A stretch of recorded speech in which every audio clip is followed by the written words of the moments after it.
My name is Huang, and my topic is micropolitics during Shanghai's epidemic lockdown, and my track is current and historical politics. I'll divide my presentation into about 3 parts, and for the first part, it's about me, my track, and my projects. First, about me, as I just mentioned, my name is Yiyi Huang. I came from Shanghai, China. I'm now a philosophy major in East China Normal University, and I'm now a junior. Besides my major, I'm also interested in sociology. I enjoy observing and analyzing the behavior and interactions of people in different social conditions. And I'm also interested in social media and feminism because there are still a lot of inequalities that women are facing today. And these inequalities are not inequalities in law, but they permit our daily lives. So I think it's worth looking into. All these 3 issues I have tried to discuss in my podcast, even though I know that my views and my analysis must be limited to my own perspective. So about my track and my project, as I just said, my track is current and historical politics. And I have taken 3 lectures that relate to this track this semester. That is sociology of gender, special topics in political philosophy, and organizations and social institutions. To be honest, these classes have prepared me well for my project because many of the theories that I mentioned in my project actually came from the class readers. And what we have learned on these lectures are highly related to my topic. And my topic is micropolitics during Shanghai's epidemic lockdown. So for those who might not know what happened in Shanghai this spring, Shanghai was locked down for about 3 months in the spring because of the spread of COVID-19 virus. For me, I don't want to judge whether this policy is good or bad because the true situation is far more complicated and I can't just simply say it's good or it's bad. But what can't be denied is that this lockdown policy was very strict and it did cause much inconvenience to Shanghai residents. So most people were locked down in their neighborhoods and thus they need to negotiate with each other about how to manage their neighborhood and how to ensure their food supply and whether or not to elect a leader in their neighborhood. And during this process, I think that our neighborhoods were being transformed into micro-political communities. And about the format, I finally chose to present my project in the form of podcast, and I divided it into 3 episodes. For the content, before I started writing the script for my podcast, I decided that these are topics that I want to cover in my podcast, and they are why what residents did had certain political characters, and also the role of social media and the role of female during this lockdown period. About why to choose this topic and why to choose this format. First, and the most apparent reason is that I myself am a Shanghai citizen. And these are things that happen in my hometown. So I do care a lot about what happened in my hometown and what happened to the people in my hometown. And also I have completely experienced these things in Shanghai this spring. So I also want to share about what I saw and what I heard during this period. But I know that what I saw and heard is definitely not the whole picture. So I do some research. So I have been always trying to take a more objective and academic view on what exactly happened. And I like to use the political theory I learned in class, so just put it in practical diagnosis. For the format, at first, to be honest, I was hesitant whether to do my project in the form of a research paper or a podcast. But I finally chose the podcast format because it was more accessible and easier to understand. And another reason is that I don't want my project to be just a collection of data.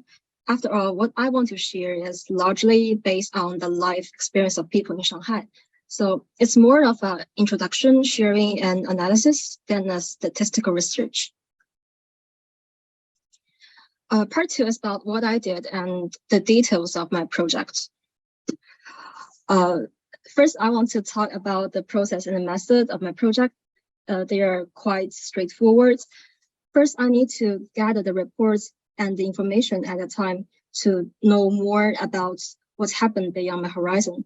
And then I try to conduct several short interviews to learn how Shanghai citizens think about it. Then I summarize and analyze what I have got, and then I write outlines and scripts. After that, it's the recording and editing process. So the method is basically investigate, interview, and analyze. The picture on the left, these are pictures when my friends and I are doing a short online interview through Zoom. So during this process, there are challenges and also joys. So it's hard for me to find relative reports information because most of the information are not research papers that you can find in a library, and they're not presented through the official channel. So most of these information were presented on social media. And now we know that it has been 6 months after the lockdown. So it's hard to find out the information I need. And besides, it's hard to conduct interviews because some of the interviewees just think they don't want to talk about what they've gone through. And some of them just can't recall precisely what had happened because they are not back to their normal daily life and they're busy with their work and study. And write a script in an objective way is also a challenge. Besides, there were some language barriers because I had no idea of how to choose the right words because some of the notions that emerged in that period, like group leaders and group purchase, things like that, it's hard to translate it into English. But there are also joys. I have received encouragement from my friends, and one of them said to me that this is also something that she has always wanted to share. And I also learned more about the life experiences of people in that period. And I think what I've done reinforced what I have learned this semester. So the picture on the right, this is a report that I found in that period. And these two pictures are part of the script. Then comes the details and results of my project. I divide my podcast into 3 episodes. So for the part 1, it's why political. In this part, I gave a brief overview of what happened in Shanghai. And then I share and discuss with a friend of mine about our living experiences and also the pattern of centralized food supply, the online group purchase, things like that. Then I used the series of Hannah Arendt and Michel Foucault. They are 2 famous political philosophers to analyze what I've got. And in the end, I reached the conclusion that people were trying to negotiate with each other in a public sphere. And in the meantime, a new discourse emerges within the community. So it was these political elements that transform our neighborhood into micro-political communities. For the second episode is the role of social media. In this part, I introduce the character of WeChat and Weibo. So there are 2 famous social media platforms in China, just like Facebook or WhatsApp, and also the role of lockdown. Why are they crucial? I reached the conclusion that they are functioning as a platform to let people get the first-hand information, to post help requests, and also letting out their emotions. And for the third part is why women. There are some data shows that most of the group leaders, doctors, and nurses during the epidemic in Shanghai are female. And there are also many anxious mothers in their neighborhoods. They are trying to find some food for their children and take care of all their family members. So why is the case? Why is always the woman? And I said in my podcast that there may be 2 reasons for that. The first is there exist certain gender norms in China, and I think it's not limited to China maybe, that women are those who take care of others. If we look into the family structure, we can find out that women are usually the one who give care to other family members. So group leaders, doctors, and nurses are also the jobs that requires to care for others. So it's like an extension of women's role in the family. And another reason is that since 1970s, women in China have been able to receive more educational opportunities. So they are now able to take on jobs that may be highly demanding, like doctors. And they are more and more engaged in public events and social movements. So they did play an important role during the pandemic. So I'll share 1 or 2 minutes direct from my project. And I don't know how much time I still have. I cut them from the middle of my project. And the first is a discussion between me and my friends about the pros and cons about the group purchase. How do you feel about the online shopping? And there's something called group purchase, right? It's like, we start a group chat, and all the residents in the neighborhood will join that kind of group chat, and they can leader to contact later and have the notes to sign up for purchase. That's awesome. Purchase them. It's all about how to purchase. I think that the group purchase is especially waiting for the government to send supplies, guidance and work because at least we can really get what we purchase. No matter that we have roads, so we understand to contact the supplier and then they start a group chat for companies that grab the money and frankly need to certain service. And many of the group leaders themselves, they might have the experience of like the struggle with money and other extents are trying to work together and with the neighborhood economics and they need directions so they just come together. The purpose of these workers closer together because we're the actually very different from the when the workers, during the workers, we have to contact the Berlin and ask them so that's yes, we want to understand it. And that's in terms of things, so the most happens. I just play this one, but I don't know if there's still some time. For what politics is, she offers a very simple definition. She said, politics deals with the coexistence and association of people. What she means is basically all people are different. It's like we have different names, different views of the world, different beliefs of ideas, etc. Politics is like from racial families to the present, no one makes exactly the same as another. Since we're different, we must negotiate with each other in a policy way. Finding the balance and complement of what the balance together. I would never absolutely fix. Just put it back. Okay. And for the third part, it's about what I learned and my broader educational goals.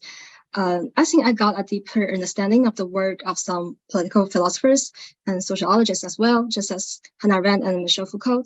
And I also learned how to get information I need, especially when it is not presented as an academic paper or official information, and also concern more about the status of those in a disadvantaged position during the pandemic, especially.